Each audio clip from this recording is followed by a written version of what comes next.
Just getting started or feeling stuck? Wherever you're at, the VO Dojo is here to help you take your voiceover career all the way. Get the training, support, and connection you need to guide you every step of the way from I don't know to working pro. You get a rock-solid foundation and all the tools you need for your sustained, successful voiceover career. Mindset, skill set, and real-world experience, all in a hands-on, hearts-in, supportive community.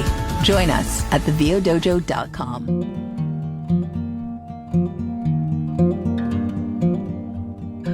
Hey, welcome, everybody. Hello. So many wonderful people, and on to page 2. This is a good thing. Welcome everyone to I'm Tish Hicks. I'm the master sensei of the VO Dojo, usually in Burbank, California. I'm calling from Chicago, Illinois, my hometown, at the moment. And this is Get to Know VO, which is one of our free monthly offerings, where we focus on a topic, an area, an idea about VO that will be beneficial to everyone on their journey. So today is a very special day on Get to Know VO and at the dojo, because we are opening the applications for our annual Daniel Escobar Scholarship, which is something we've been able to do. We're going into the 4th year of being able to offer this full scholarship for our full training program, the Mystery to Mastery program. And we're joined today by the 3 previous recipients. First, Fabian Cook Jr., then Frank Marshall, and Amelia Park, who have been our recipients for the last few years. So they're here to share their story and their experience, and then to answer questions. Oh, and then Kelsey B is here too, our intrepid dojo team member who's here facilitating with us. So before we introduce and have the recipients share their journey, I wanted to talk a little bit about what the scholarship is about and how it came about and why we do it. The dojo's been around, this is its 14th year, next April, so this April was its 14th year. And Daniel was part of the very, very earliest cohort of our Mystery to Mastery program. And he's someone that I knew from the very beginning of my time in LA. I moved to LA from Chicago 30 years ago, and got to be a part of a fantastic theater company that still is around and still is bringing good theater to the world, called the Open Fist Theater.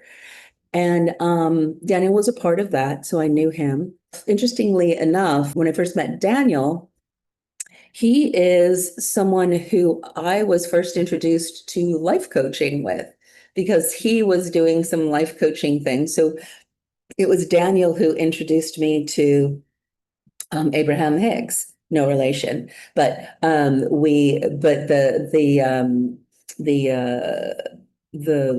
metaphysical trainings of Abraham Hicks and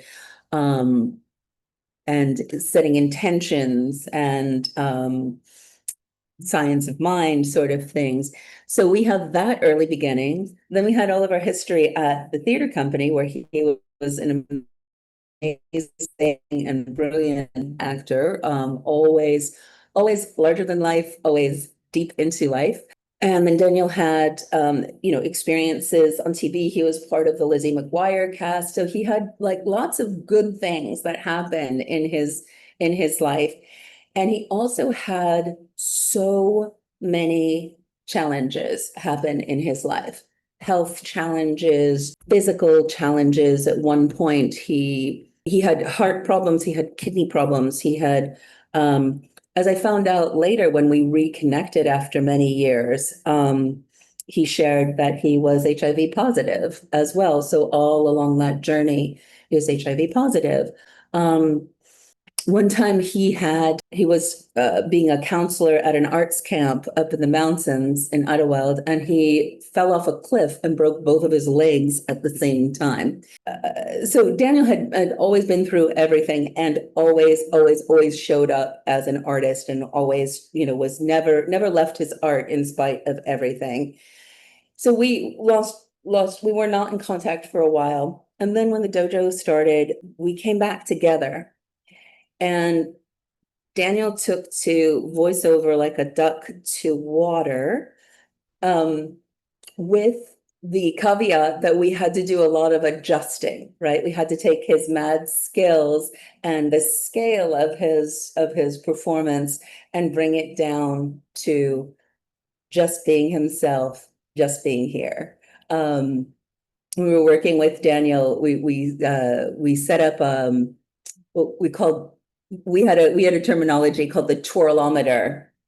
So that the visual that I always shared was like, okay, so Daniel, we need to get, if there's two chairs at the end of your 𝗧𝗺𝗺�ธ์𝗦𝘁𝗺, one is just a simple shaker chair, just a basic, elegant, streamlined, simple lines, pure function. That's one end. And then on the other end is a complete Rococo Baroque throne with birds and flowers and everything around it. So Daniel could go there and no problem. So we got him to just be himself and streamlined, simplified down. And he went through the Mystery to Mastery program. And he was rocking it. He had done his demo. He was doing fight clubs, which is part of our working pro division. So we bring together top-notch talent with the decision makers who hire us. So he was going to those things, and directors were going like, who is that guy who did that character? And I was like, oh, that was Daniel. So everything was just happening. And we're kind of known for our Christmas parties at the dojo, and we had one. Daniel wasn't there, and Daniel never missed a party. And it turned out that Daniel was actually in the hospital. His kidneys had malfunctioned, and that caused a heart problem, and he passed away. So from very early on in the dojo's history, I said, when we are able to, I want to create some opportunity to honor the spirit of Daniel. It was like also in that year where things, where we were coming up, he was like applying for a director program for a master's at Yale. Like he just never stopped going after his art. So I said, when we can, when this business is ready and we can, I want to create something that will keep Daniel's spirit alive. So I think Daniel's spirit is very much the spirit of the dojo. And also, how can we create an opportunity where someone who is a relentless warrior of the light for their art and being human can get a freaking break, right? Sometimes life just comes at us and comes at us. I had breast cancer last year, so I'm okay. Everything's good. I have SAG insurance, and everything's great. I do not recommend, but I'm okay. But life happens, and life happens to all of us in varying degrees and at varying times, and we have to keep on riding the wave. So the idea of this scholarship is how can we create an opportunity for people who are going through it and still never stop doing it, right? In spite of everything. And whatever degree, right? It doesn't necessarily, there are extremes, right? I mean, the folks who are here will share their stories. They've been through some stuff and they've never stopped. And also everyone's been through stuff every day.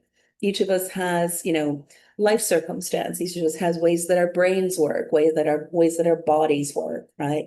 That, then frankly, just getting through it day to day, if you have nothing wrong is a little, there's things to be challenged by. So that is sort of the spirit of this opportunity. And yeah, I think Kelsey put together a really nice email that hopefully all of you got with Daniel's story, and look him up, see what he's about. So yeah, so that's the idea here. Let me introduce our recipients in order of their being the receivers. Our first recipient of the very first scholarship is Fabian Cook Jr. Then the next year was Frank Marshall. We met as my mom was dying, I think, I remember. We've been through some stuff together. And then last year's recipient is Amelia Park, who also embodies all of these things: warrior of the light and keeper of the art. Let's have you guys share a little bit of your journey and how the scholarship impacted your life. And then we'll open it up to like kind of what the Mystery to Mastery program is. And then we'll have everybody share their questions for all of us. Yeah, but Fabian, why don't you introduce yourself and tell us a little bit about your journey? Good morning to everyone. My name is Fabian Cook Jr. I'm originally from Hinesville, Georgia. I moved to California. I was signed by an agency. I was doing a lot of Shakespeare in LA. Everything was going really well. And I ended up getting sick. And after I got sick, I had to leave Los Angeles. There were a lot of things that were going on, financially. So I was also without home. And it was a car accident that I got into way back in January of 2022, where I broke my leg. I was hit by a drunk driver, and I had not thought about anything, regarding my art for such a long time. And I remember my good friend Adam LeBeau basically told me that there was a very, very kind person, an acquaintance of his, that offered you should do voiceover intro class. And that person was Tish Hicks. She had heard about, me being an artist and me having to step away from it. And so I got into You Should Do Voiceover. I gave it everything that I had. And at the end of it, I told her everything that I wanted to do voiceover wise, and talked about the Escobar Scholarship. And I applied for the scholarship, and I was very blessed to receive it, and it has changed my life in so many ways. I went through the program of the dojo. I was very diligent about it. And by the time that it was done, I was signed to 3 agencies, 1 in Europe and 2 here stateside. And I also became the recipient of one of the Penguin Random House Narrator Mentor scholarships the next year, which was fantastic. I've narrated 8 books for Penguin Random House. I'm super excited about everything that I've done for them. And I'm just looking forward for more to come, because I have also animation dreams. So thank you. Yeah. And, I think it's so interesting. One of the other things that is at the heart of the dojo is community and taking care of each other, like being on the journey together. It's interesting because Adam LeBeau was actually an Open Fist member.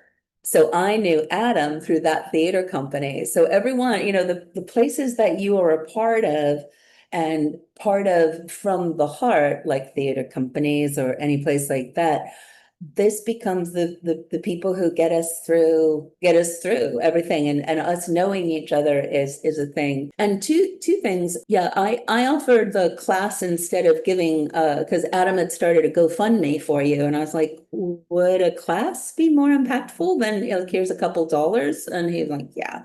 And then the other thing that was really powerful about your experience, Fabian. So first of all, you were the extreme of your situation. I mean, Fabian would show up in his car, which we didn't know was his home because we didn't talk about it. We just thought he drove a lot, which he did. But when he first started, he was like healing this broken leg.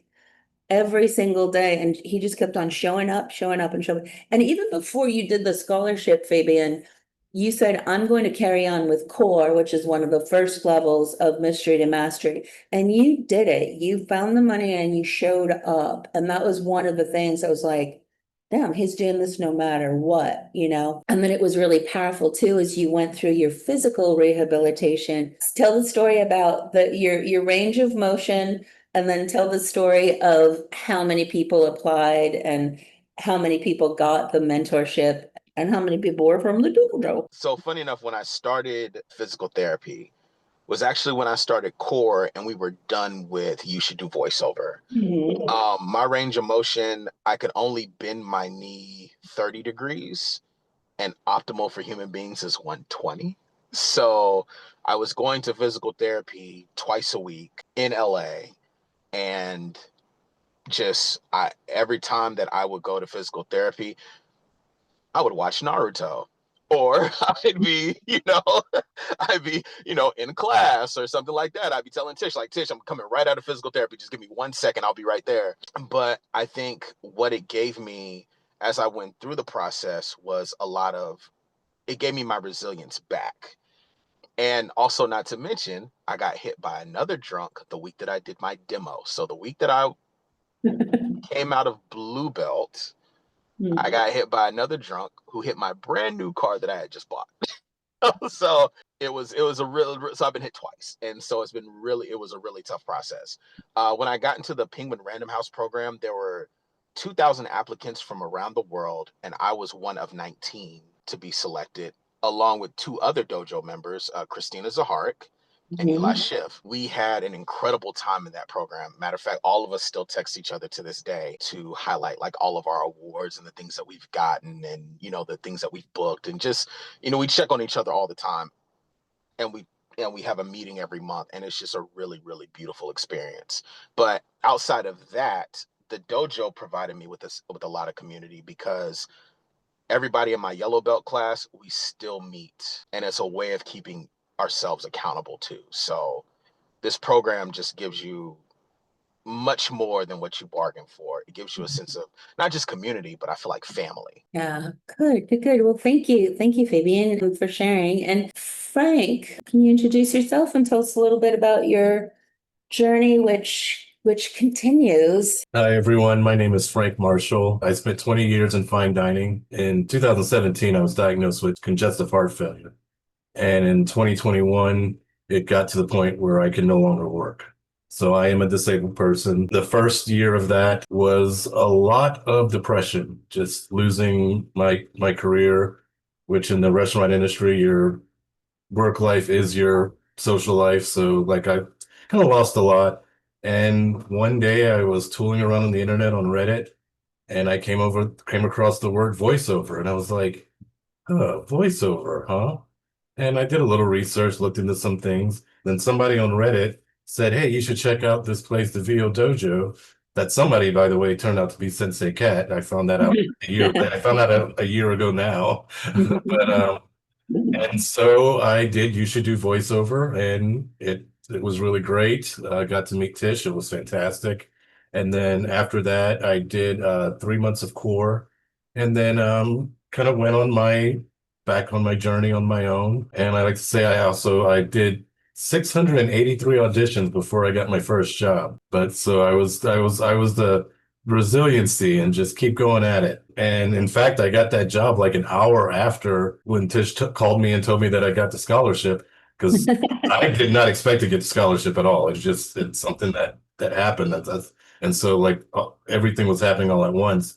And my time in the dojo was life-changing in ways that go beyond voiceover, because the thing about the dojo is it's a holistic approach. It's not just, okay, this is how you talk, this is how you read, it's about embodying who you are and understanding who you are, to know that. So when you go into any kind of script, whether it's commercial, narration, animation, whatever, you're going in as you, and you're taking that authenticity, which goes a long way, because I've heard a casting person talk one time and saying the words like, this person might have a better voice or whatever, but this guy comes off as authentic. Or this person meets the specs, but doesn't really come as authentic. This person sounds like a person. So I'd rather go with somebody who doesn't meet the specs if they're authentic. And so that's really the whole thing. Like Fabian, my yellow belt group, we went through the whole thing together, and we are still together. We meet very often. We have a Discord channel just for us that we talk in. And that sense of community goes a long way. And I hope whoever gets it this time, like, you can get what I got out of it, because I was going through an existential, malaise before it even started. And then getting into voiceover, and, I nonchalantly say, yeah, I did 683 auditions before getting a job. That was tough on the spirit too, by the way. That was very, very tough on the spirit. But and so, getting to be part of the dojo and everything that I went through, everything that we went through together, was just it's life-changing, again, in a way that goes beyond voiceover. And unfortunately, my health concerns have reared back again, and my business is currently on hold. But I'm hoping to get back into it again here pretty soon. Just that, life gets in the way, and you got to stay malleable to whatever's thrown at you and deal with. And voiceover is always going to be there. My booth is right there, that dark closet there. It's there, and I'm still here, and when I'm available to do it, I will do it. Yeah, it's been an amazing journey. I cannot stress enough. I've always been the biggest cheerleader for the dojo, because it changed my life so much. Yeah. So you went from 683 auditions, and then that first job, and then the jobs started coming. You found a rhythm, you found a relaxation, you found a trust in yourself, you found a ownership of, like, oh yeah, this is what I'm doing. This is how I'm supposed to be doing. I don't have to push so hard. I have to do it, but I don't have to push or make it. There was not a chip on your shoulder about it. Right. Yeah. I think when we're like, oh, I'm doing it, what's the matter? That's not how you sound it, but that's like the energy of, like, I'm doing this, what the hell? When that's the energy, one of the foundational principles we work from the dojo is that voiceover is communication, and communication is an exchange of vibrational energy. When we are out of alignment, right? When we are going through whatever, but our energy is, and we all have this, right? We all have our sides that are like, what the heck, right? We all do, no matter how enlightened or whatever. We all have that thing that is like that other side of, like, grr. So how do we just keep on coming back to trust it? Do it, trust it, do it, trust it, release everything we don't need, hone in on what we do need. And that's really what I saw, Frank. Like, it's kind of like when we met, you were good, and also just like clinging on to the side of that cliff a little bit, spiritually, physically things were still happening.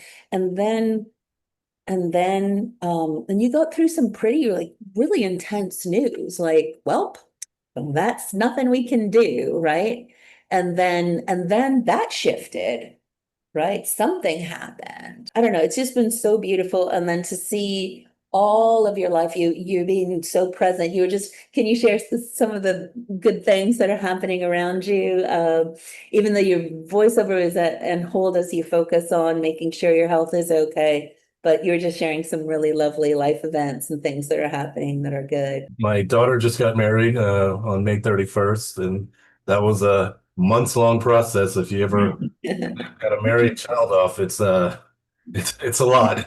It's called a rite of passage for a reason. But it was fantastic. And also got my third grandchild, was born in December. So grandson, and just my grandchildren are, again, another thing, any of you who aren't there yet, look out. It's awesome.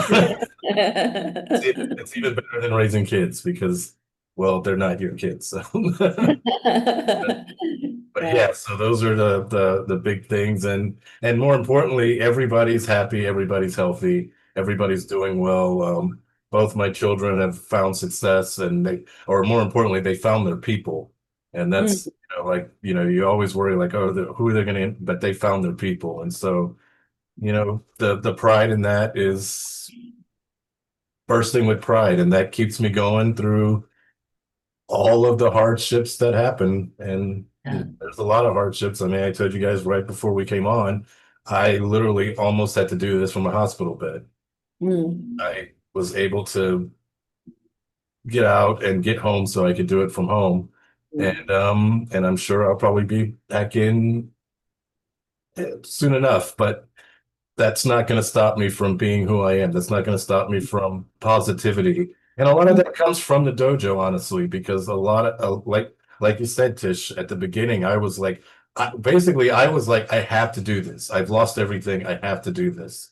But it wasn't until going through the dojo, like, and understanding who I am as a communicator and who I can be, who I want to be as a communicator, that I was able to do that. And one thing I didn't tell you guys that like I've still booked some jobs over this time. Not a lot, but like I've worked here and Mhm. there. Like in fact, I mean, I used to I was the guy who was doing like 30 auditions a day, and then I got to the point where I was doing like 2 or 3 a week, and I was booking more than I was when I was Mhm. 30 a day before the dojo. So like, voiceover is always there, and the business is always going. Yeah, I think one of the other things we say here is a voiceover is a great way to make a living, and then it also becomes a way of life. Well, I'm so glad you're here, and thank you for sharing all your goodness. Let's hear Maria. Maria, thank you so much. Maria's just finishing up. She's still on the journey, and there's so many layers, so many layers. But tell us your story, Maria. Good morning. I am Maria Amelia Park. Nice to meet you all. So my journey is a little different from the other two recipients. I was already in voiceovers when I came to the VO Dojo, but I had taken a break. So back in 2004, I was working a lot. I was doing a lot of like audio dramas. I was with a company called Funimation, which I'm sure people know what that is now known as Crunchyroll. So I was working a lot. And then around 2000, the end of 2007, I received a phone call from my mother saying that she was sick and they were putting her in the hospital and they didn't know why. But they said it was pretty serious. So I packed up everything, packed my daughter up, and we went back home. And she was in Memphis, Tennessee. Then about a week later, we realized she had AML, which is the worst form of leukemia that you can get. I became her caretaker. That was December 17th is when she got the diagnosis of 2007. She passed on March 18th of 2008. I decided to just stick around to help my dad out for a little while, thinking I was going to go right back to Texas, go right back to my life. And then my fiance at the time was diagnosed with stage 4 glioblastoma, which is terminal brain cancer. Um, and it was about maybe 8 months to the date, actually. And so for the next 36 months, we were in and out of every hospital, MD Anderson, Duke University, you name it. I lived in plastic chairs and ICUs forever. I missed most of my daughter's high school education because I was always in hospitals. And when my spouse passed away in November 2014, I said, okay, I'm going to get my stuff. And, this is my time. I went through a depression. I was grieving, but I'm like, I need to do something, show my daughter that life is still worth living. And then my dad was diagnosed with small cell lung cancer. And I'm like, is this a cosmic joke?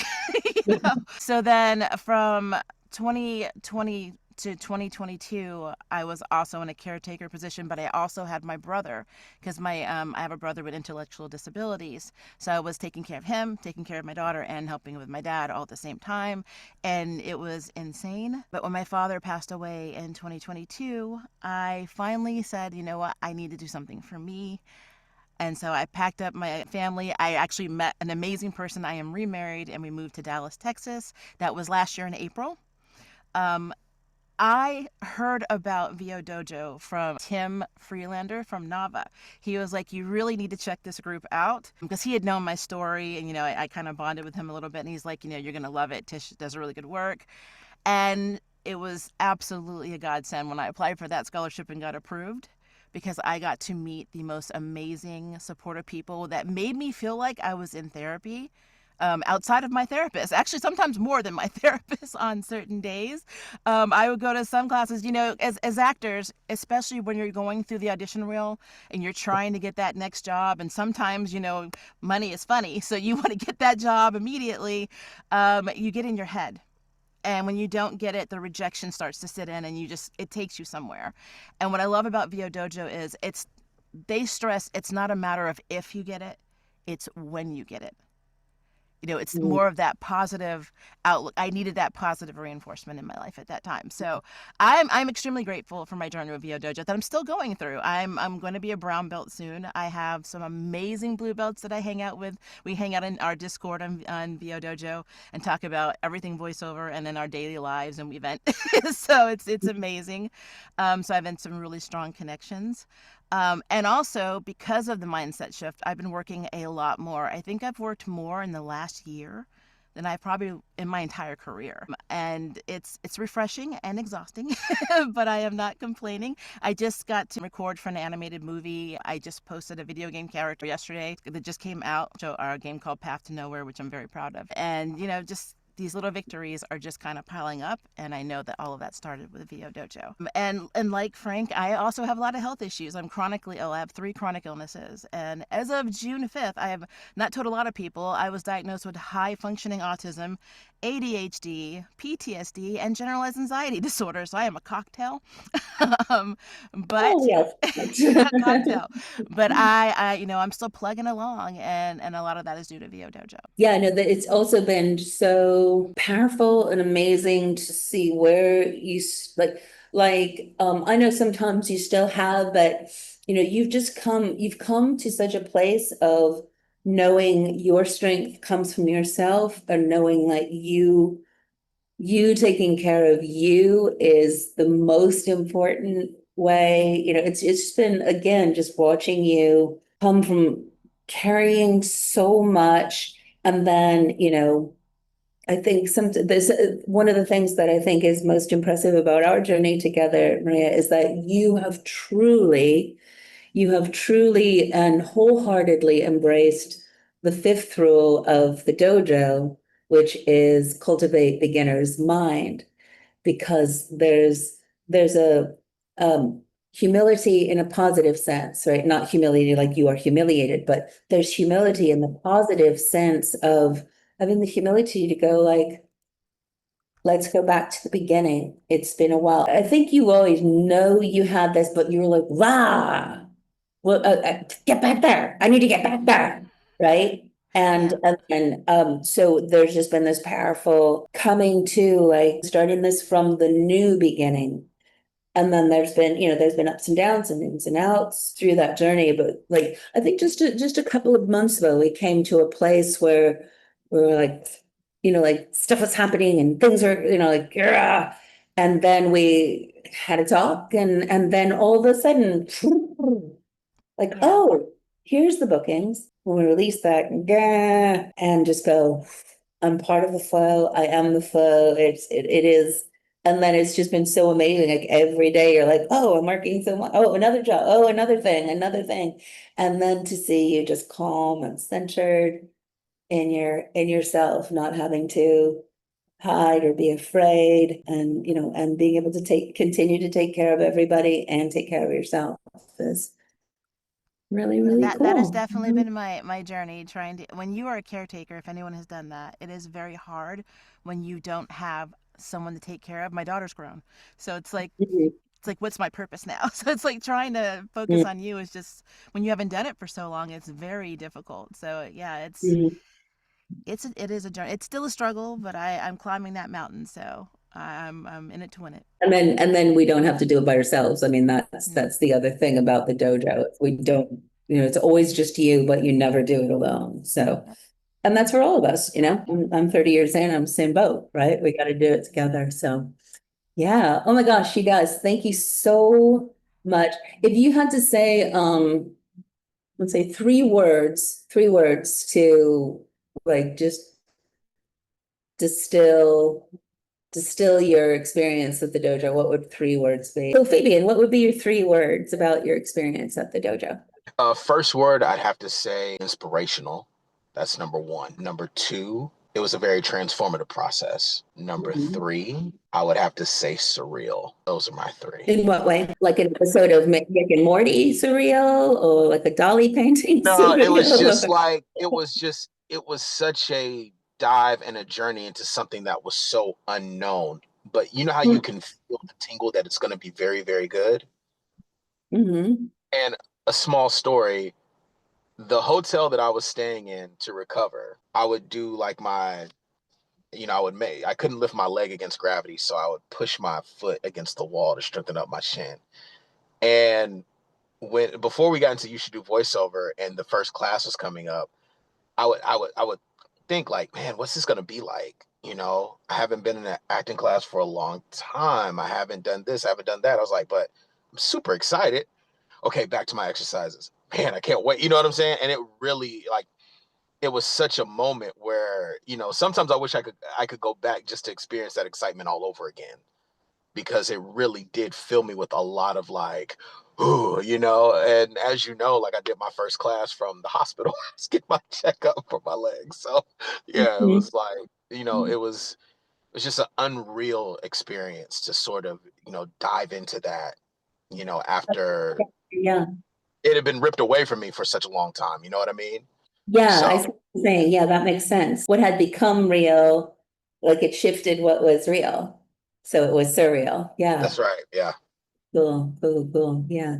And you got to like 117 with your knee, right? Like in terms of your mobility. No. I got all the way back to 120.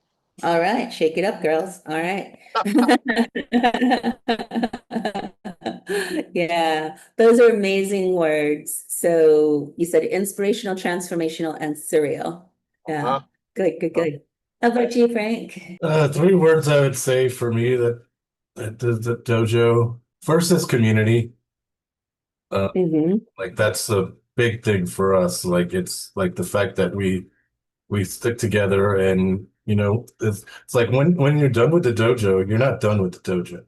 It's part of the dojo, and just to know, like, no matter what happens, I always have that in my life is something that's very important to me. I'd also say, honestly, professionalism, because the people at the dojo are very professional, and going into something like this, like for me, I have no performance background whatsoever. I was a waiter. I did 10 shows a night for 5 nights a week for that's about the most I've ever done. So like going into this and not knowing like what it means to do certain things, because I mean voiceover is not just doing voiceover. There's editing, there's all of the aspects that go into it. There's dealing with people, that casting people, being directed, knowing how to be directed. That's that big thing that goes on in the dojo. And that was something that was great to learn. And then finally, the most important word for me is always mindset, because mindset is everything.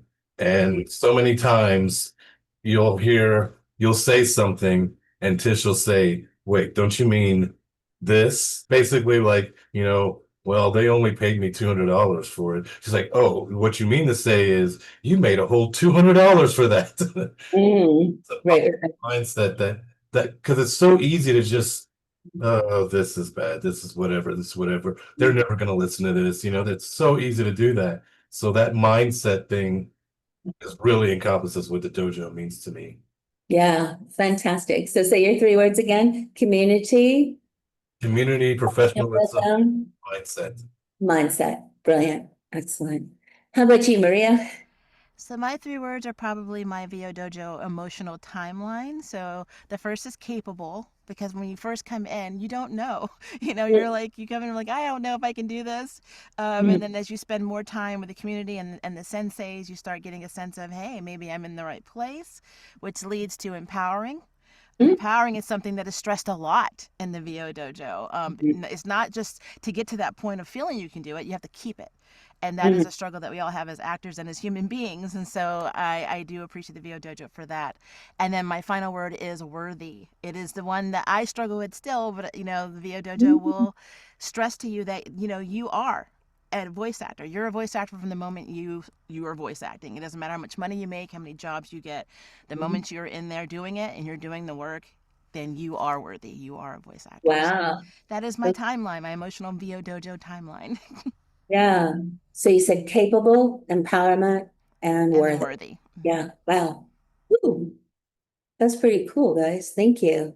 Thank you. That's it's always really powerful for me because all of this has come from my heart and my vision, and to see it go yes, that's it. That's what we're here to do. That's what this is about. So thank you all for sharing that, for reflecting that. That's really powerful and empowering and encouraging and everything. So yeah, thank you. So the next steps will be, I'll talk about the dojo as a whole and how it all works. And then Kelsey will talk about the scholarship as a whole and how it all works. And then we'll open up to questions. So if anybody does need to roll, you can get on with your day and then listen to the recording if you want. VO Dojo is in its 14th year. We are a holistic full training program for voiceover.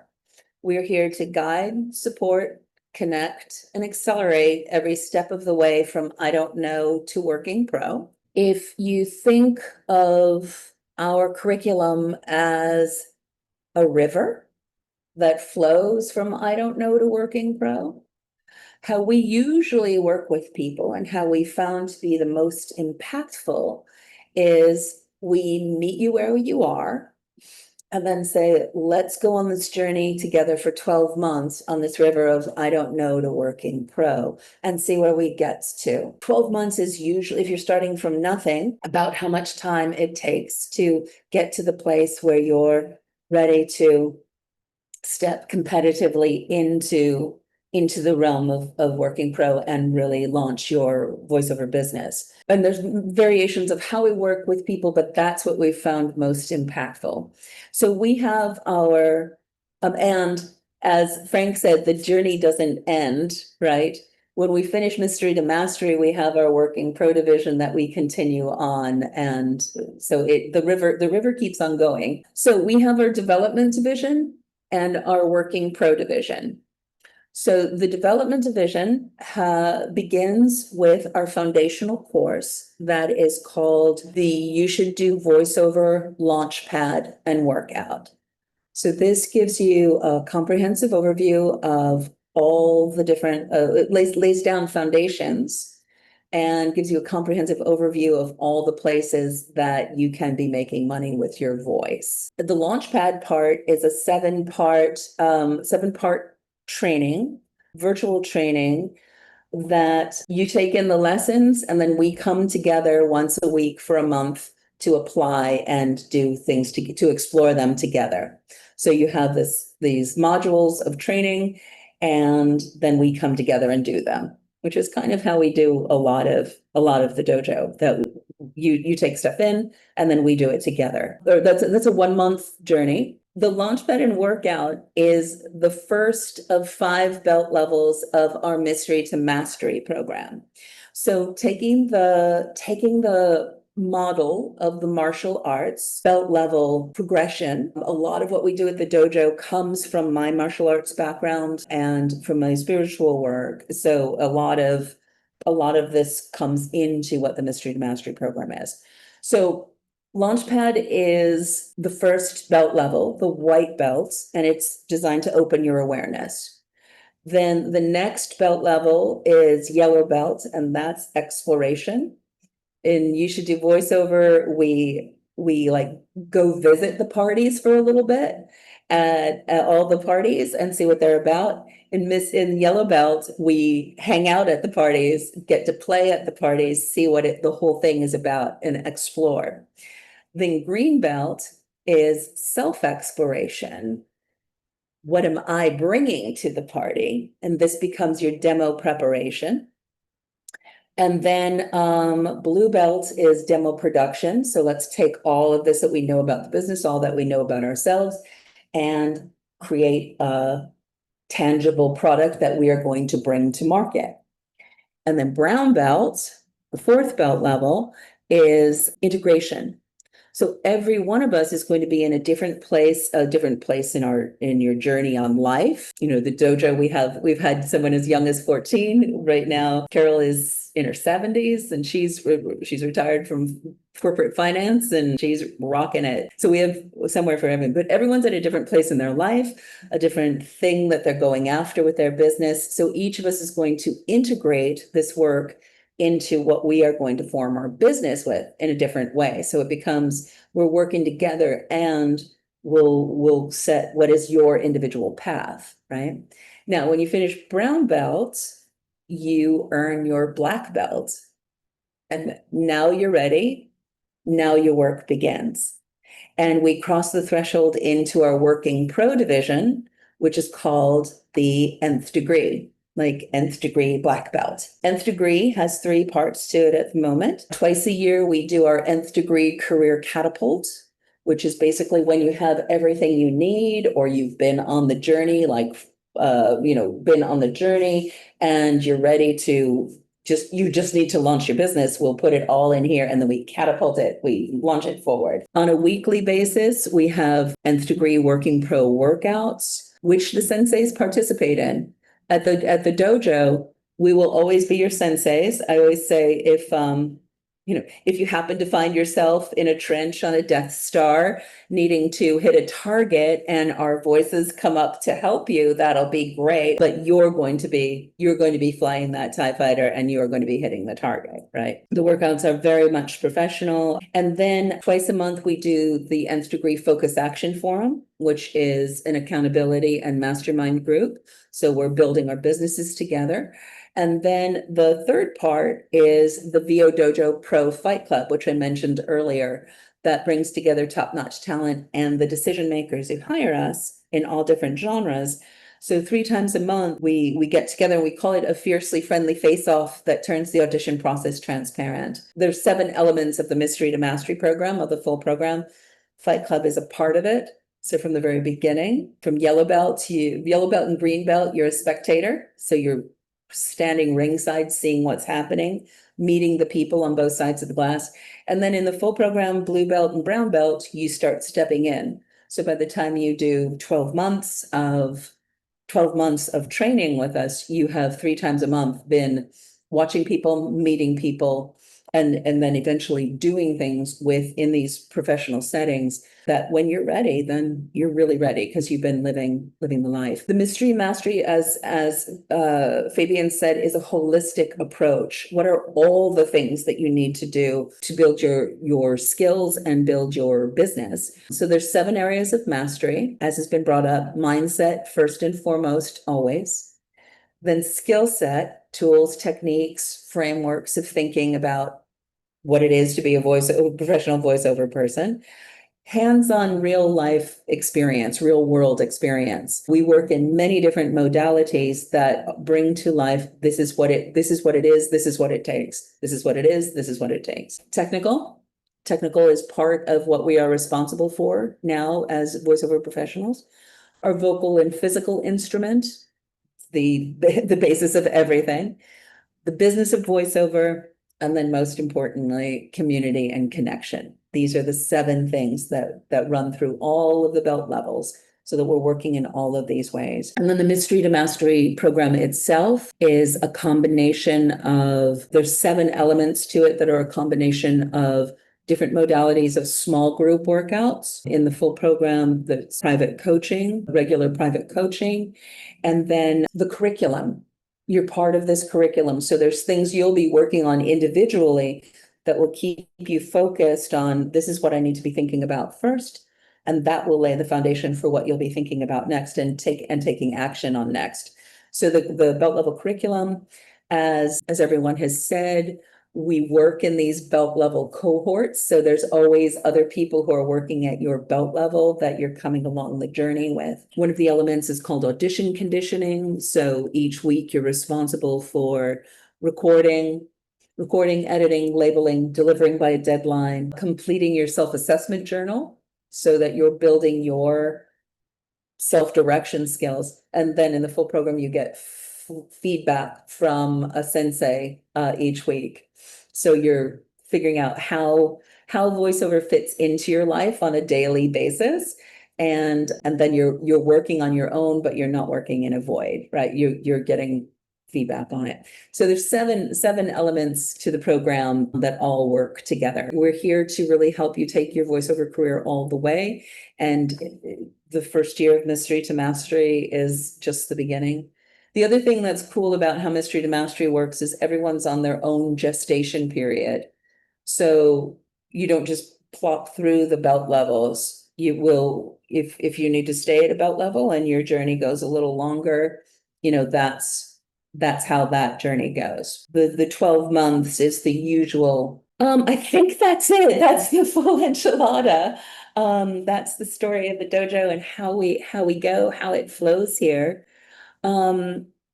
Kelsey, why don't you, if you can share a little bit about what the application process, so applications will start today, right? And then when will be the deadline? Okay, so let me show y'all the application. But basically what you're gonna do is you're gonna go to our lovely little landing page here, and you can read more about Daniel and everything he's done and how he's impacted the dojo. We tell you a little bit about what you're gonna receive. Okay, so applications will be accepted until August 2nd. That's the cutoff. When you go to get more info, go to get more info, put in all your info. By the way, this will sign you up for our emails. So that'll get you in on all the goodness. So after you press submit, it will take you to the application here. So you can submit on someone's behalf. You don't have to submit for yourself. So if you just know someone who's like going through it and you know that they could do it, like they could do voiceover and be in it, but you're like, but they just don't have the means, or life happened and kicked them in the shins while they were down, you can nominate someone. There's a written portion, so we just want to know what's your background, why are you interested in voiceover and why should we consider you?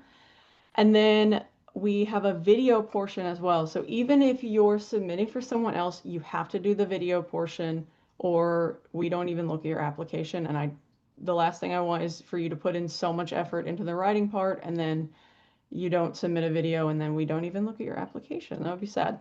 So there's instructions right here, but you're just going to click this link and basically it will open. You just record your message and yeah, you're just going to share your story. And there isn't a time limit, but I will say if you submit a 30-minute monologue, the likelihood of us watching it is not super high, just because we get so many applications. So try to keep it around five minutes. That would be helpful for the process. And then when you're done, you're going to type done right here.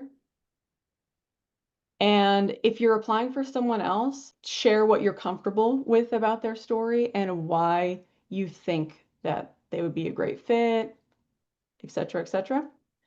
And then you have to there's someone out there probably right now that's like, what do you mean? Of course you have to, put in the entry. You would be surprised.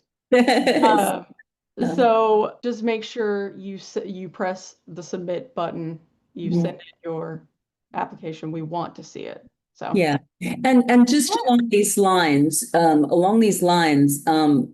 people that we choose are we also want to see how you demonstrate your your ability to be a player, like to follow and not follow instructions, but yes, to follow instructions and show up in the way that people that we accept into the dojo and we want to be part of the dojo are the people who are going to show up and do everything that is needed. The application is how you can demonstrate how you show up.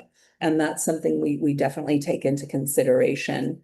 In addition to your story, in addition to what your vision is and what you've been through and what you want to be, all those things take. So every part of this process is your demonstration of being a part of this program. The other thing that I'll say is, if you're here, there's probably something in you that is a spark that you are doing voiceover and want to do more, that you've been, either doing it by yourself and, want to have some other, a next level of how you're working, or you've never done it before and you're getting started, but there's some spark in you that wants to do voiceover. The other thing is that the scholarship is one part, and there's ways that you can get started now. So we do have a class that's coming up in July. The scholarship will be announced in August and will start in September. If you're ready to roll now, get started. And then if you are the recipient of the scholarship, then we'll just give you resources back, right? And obviously a lot of people might be here because resources are the things that are keeping you. So we also take that into mind. There are always ways that you can be in touch and be connected with us, and we build community. And Kelsey is here on our team because she just started showing up and just shined, from the very first call that she was on, like, who is that person? She asked smart questions. She did all the things. How you show up for yourself and be part of the community is something that is, that shows how you demonstrate who you are. This call, Get to Know VO, happens the third Wednesday of every month. Ask the Sensei is our free Q&A. But the point is that check on the website, see what's going on. We have an events calendar. Those things are absolutely free, and you can be showing up and become part of the community. We can get to know you, you can get to know us. And then our fight clubs happen 2 or 3 times a month, and that's like a very low price to experience that as a spectator. So there's always something going on. And then up on my calendar, that's always good. When we know somebody and get to talk with somebody, we know them. If you're just an application, we'll get to know you because, the applications are, written, and you share your story and then visual. So we'll get to feel that energy underneath your words as well from the video. And then, sign up for a voiceover once over and let's continue to get to know each other. Don't wait for the scholarship. If you get the scholarship to get started, if anything that we're saying here, anything that's of interest, if anything that we've been talking about resonates with you, is of interest, get started, and then we'll figure out how to roll. Well, hopefully everyone can stay for questions. If you need to roll, we understand, but if you can hang out, hearing what's on other people's minds is often how we get like, oh, I know that, or also I didn't even think of that. So yeah. So let's move on to questions. Questions for Fabian and Frank and Maria, questions for me and Kelsey. What's on your minds? What's in your hearts? How were you guys able to tell your stories in like a cohesive, powerful way that you didn't feel like you were like droning on and on? That's Pamela's. But as for me, I think it's just from therapy. When you have to talk about things so much, you're able to put it in an outline format, and then it's not that that's not a personalized thing. It's just how I'm able to structure it from the grief. I separate it, how I can talk about it without feeling it all of the time, if that makes sense. For me, it was just one of those things where I would say the video was a bit of a harder process for me because, I did, sometimes I look back and I go over it in my mind. I was like, man, I don't want to come off like my life is just sad, right? I want there to be some joy with like who I am and what I've done. Yeah, I've had some really bad hardship, but that's not Fabian's whole story. Like, I don't want to be so like, morose that people are just like, man, like what's going, we hope there's some light at the end of the tunnel. So I think what my whole process was to, despite the fact that I've been through hardship and difficulty, there is joy in my life that I can tell. And as long as I put that joy with my struggle, the story comes out not so, it doesn't come out as, this is just the saddest story ever written. This comes out as a story of triumph, overcoming, um, staring obstacles straight in the face, punching your way through them. It comes off as I wanted my story to be a story of triumph despite my difficulty. I told it in a fashion so that way it would encompass that. And that, honestly, that got me in the time limit because like I didn't want to so go down the rabbit hole of, man, I've been homeless for the last 4 years and boy, so yeah. So that's how that's how we managed to do it.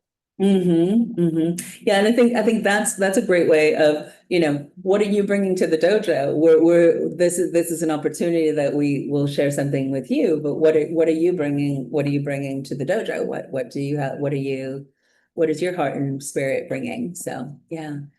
How about you, Frank? What would you say? I don't remember the video like at all. I definitely don't remember there being a time limit because I feel like I would remember if there had been a time limit and I had it all together like that. So I don't remember, but my story, I tell it. The dojo is not the only place that I share this story because, there's other places that people need to hear stories like that as well. I do remember very much in the application process stressing how hungry I was to be a voice actor. Like it was like this is the next stage of my life, and how much by doing you should do voiceover and doing a little bit of core, how much I knew that the dojo was the place for me.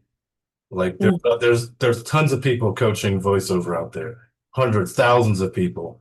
And I knew that the dojo was a place for me. And so I just made that perfectly clear. Good. Excellent. Hopefully that's helpful. Next we have Bard Nolan.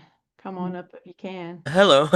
My question is, have you ever struggled with playing a particular kind of character in a role because of a fear of what if people see me as having these negative traits outside of the work when I try not to be like X? If so, how have you overcome those barriers emotionally and pushed through to record those auditions and maybe book those jobs? For me, knowing your own intelligence, your emotional intelligence is paramount. And what I mean by that, you have to embrace the fact that we have every trait on the spectrum from light to dark is just what it is. For me, how I de-roll is what I think you're asking. I'm very mature. I have tons of plushies that I have in my booth. So if I'm doing something that's just extremely anti-Maria, something I would never do, like say I'm a serial killer, I'm not going to run around with my Pokemon, when I'm done. So once I leave that scene, I grasp things around me. I'm weird. I will go out of my booth and I will change my dress or my shirt so that outfit is gone. So whatever I can do to trick my mind into believing that, hey, that scene is gone, I'm no longer connected, because you're going to have, sometimes you could have 30 to 100 auditions in a day. And if you are stuck, it's going to be impossible to do the work. So, but yeah, that's a really good question. That is something a lot of actors struggle with. But de-rolling is very important, especially knowing your emotional intelligence. So knowing who you are and the aspects and traits of your personality are very paramount to being able to de-roll. I got a great deal of acting advice a few years back that said to wear the role like a hat and not like an outfit, right?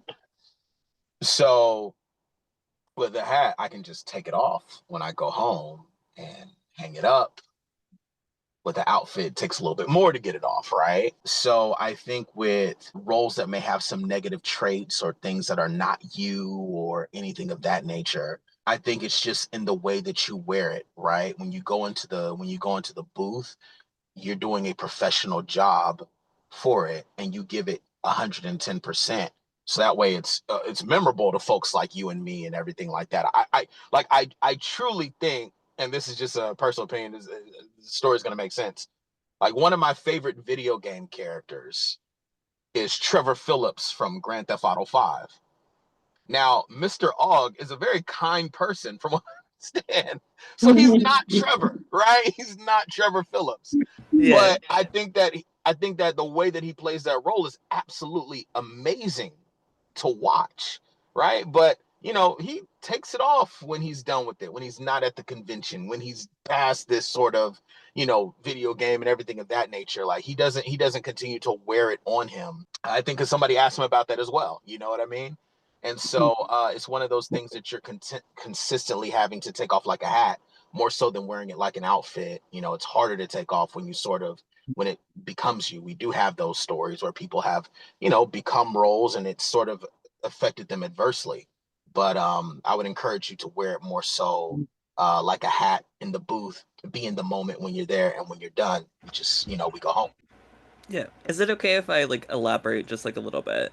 Sure. It's more like, are people who might see my work in my daily life, are they gonna have this misconception of like, oh, you know, you were really good at playing this character in this way. Like, you know, that makes me a little bit skeptical about like who you are as a person. Like, I worry a little bit about how that's going to affect my interpersonal relationships. I mean, you can worry about it, but who cares? And if they meet you and they think, you know, oh gosh, are you kind of a psycho because you played a psycho, then be who you are and they'll know that you're not. And like, don't worry about what other people, then go like, oh, did my performance evoke something in you? Did it, you know, did it scare you? Did it make you think about how you're dealing with it? Like, yeah, don't worry about it. I think a lot of what we do at the dojo, and this is the mindset stuff, this is the internal training, knowing who you are and knowing what your truth is and how to share your truth comfortably, because sharing your truth is very vulnerable. Right? Positive side, negative side, sharing our truths is very vulnerable. So that's, you know, are you, you know, doing a commercial for Ritz crackers, or are you, you know, playing a psycho?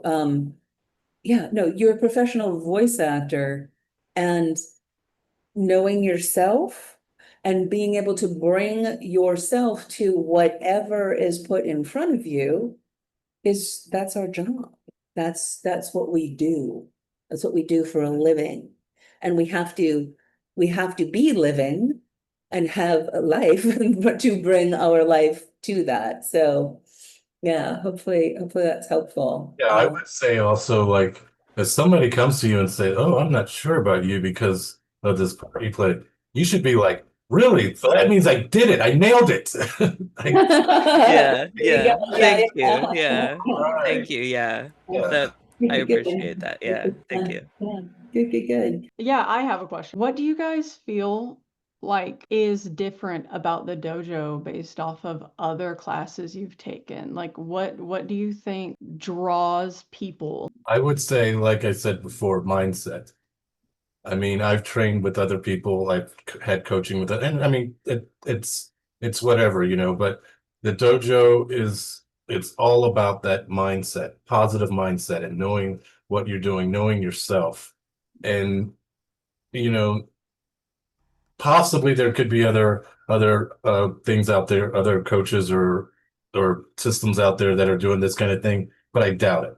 I doubt if anyone's going like getting you to go into your soul, into who you are, and again, beyond voice acting.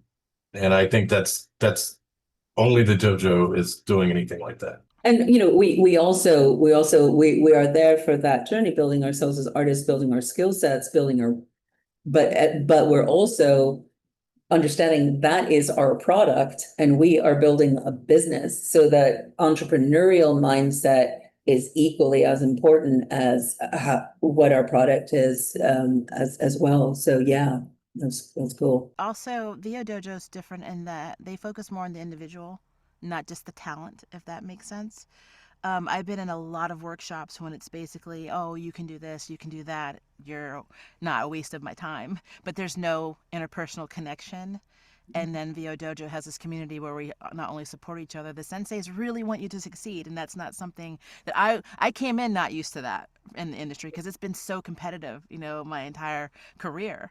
So it's refreshing to have that as kind of like your new foundation when you're going out into a very competitive market, to know that it's not just your brand, which is very important, but you are also important too. So that's, to me, the difference. I would have to say for me, it's one of those things where I did boxing before in the past for a long time. Mhm. And with every workout, sometimes you want to come back, you know, you want to see your strength develop. You want to be able to hit the bag harder and also faster. And it's like one of those things that you're always chasing. And sometimes you forget patience. I was having a conversation with Tish in Yellow Belt before one of our Yellow Belt calls. And she's like, Fabian, you know, what's wrong? I was like, I'm ready to get it, right? I'm ready to go. I'm ready to, you know, do this, and this and everything. And she said, okay, let me show you a video. And Tish showed me a YouTube video of military members making a Jeep. And when she stopped the video, she said, do you think this car would get you from A to B? I was like, yeah, absolutely. She said it has all the parts of the car, all the, you know, everything of that nature. She's like, but we're trying to build something different because we want you to be able to drive on the Autobahn with everybody else, right? And then she showed me the video of how you build a Maserati and how Mhm. intricate the engineers, the steps that they take, the patience it takes, the small parts that make it work the way that no other cars work and all those other things. And she said, this is what we're trying to get for Mhm. you, right?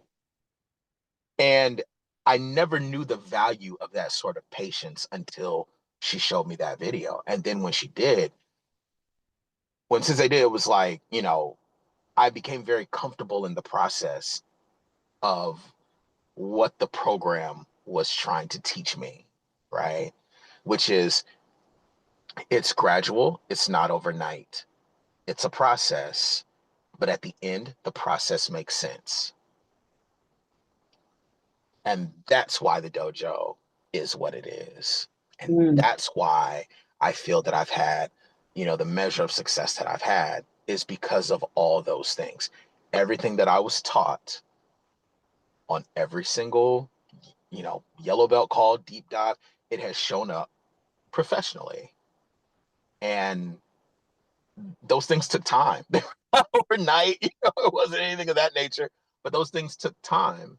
But when I go into a booth, I'm always invited back to one, which is great, right? And that is Mhm. the goal. That's a great, yeah. One of the rules of the dojo is excellence.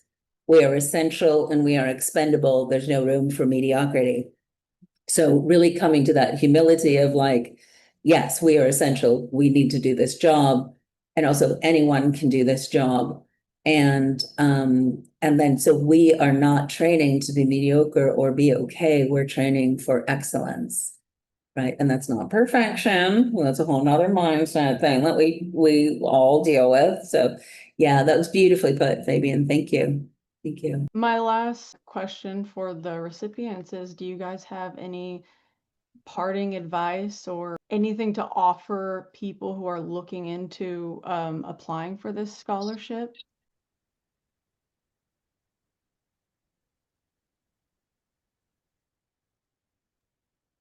I'd say be open to it. Be receptive to it.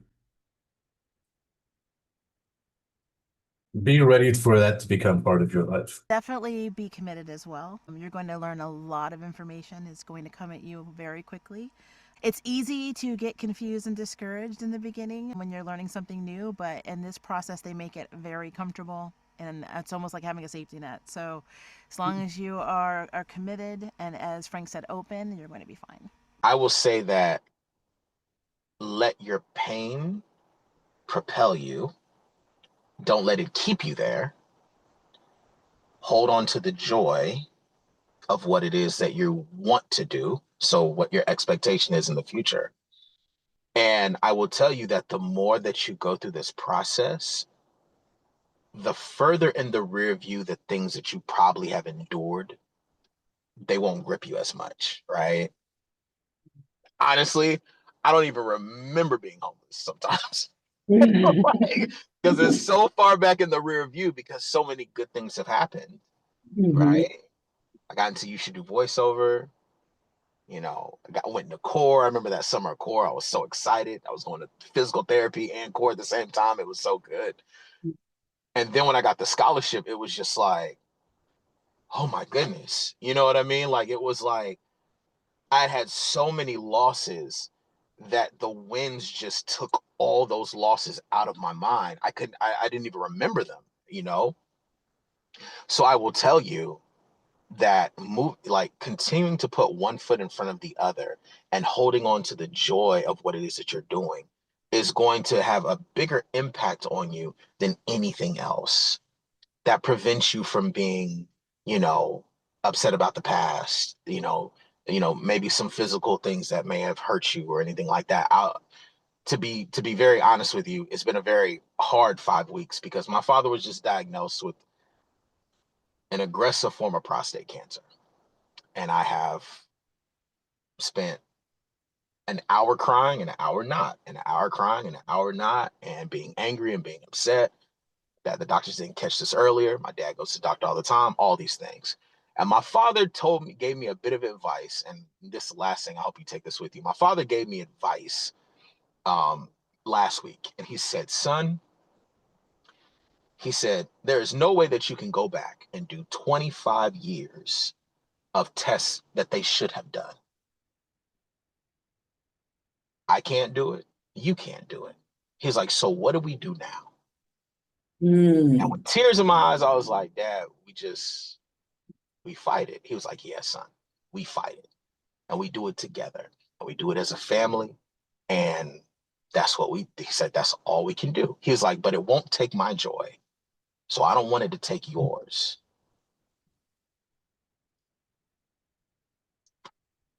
And I was like, all right.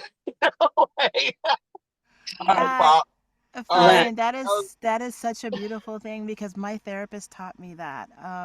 When Tish was going through breast cancer, which we didn't know anything about, by the way, guys. None of us knew. We knew nothing. So last year, I was literally using VO Dojo not only to learn, but as my therapy because I was told I had a dilated pulmonary artery, and they don't know why. They still don't know why.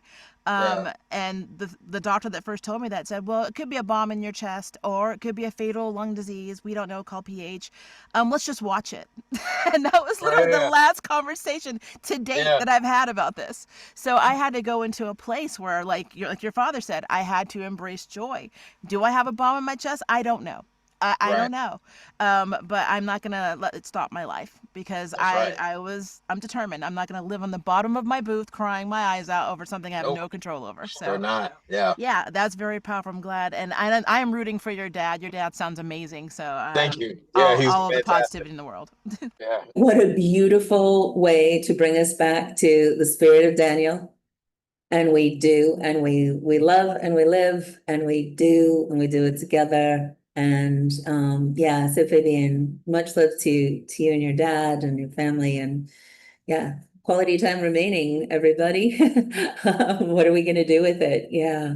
Wow, that was such a powerful way to wrap this up. I'm really like, wow, that's amazing. Recipients, thank you so much for being here. Thanks so much for sharing your stories and your journeys and your insights. Really, really powerful. And everyone here, thank you for coming and spending time and finding out what this is about. I'm super looking forward to hearing all your stories and, being a place where you can be on your journey and we can all do it together. So yeah, thanks. And Kelsey, thanks for putting it all together. And if you guys have any questions, touch base. You can email us at admin@the Dojo. Somebody will answer you. Yeah, here we go. If you have questions or problems with the application process. Just let us know if you have any problems, if you're having the minute cap issue, anything. Thank you guys so much for showing up. It's the first step to doing anything. So you've already taken a big step just by being here. Yeah. And then, hop on my calendar. We can talk more, show up to all the things that are here for you. Show up if you want it, show up. And we'll look forward to having you as part of the dojo fam. And spread the word too. If there's other people that that should know this, or groups of people that should know this, spread the word. So, all right, friends, it looks like we're going to have a Midwestern thunderstorm soon. It sounds like that'll be good. And look forward to all the goodness ahead. Thanks, everybody. We'll see you soon.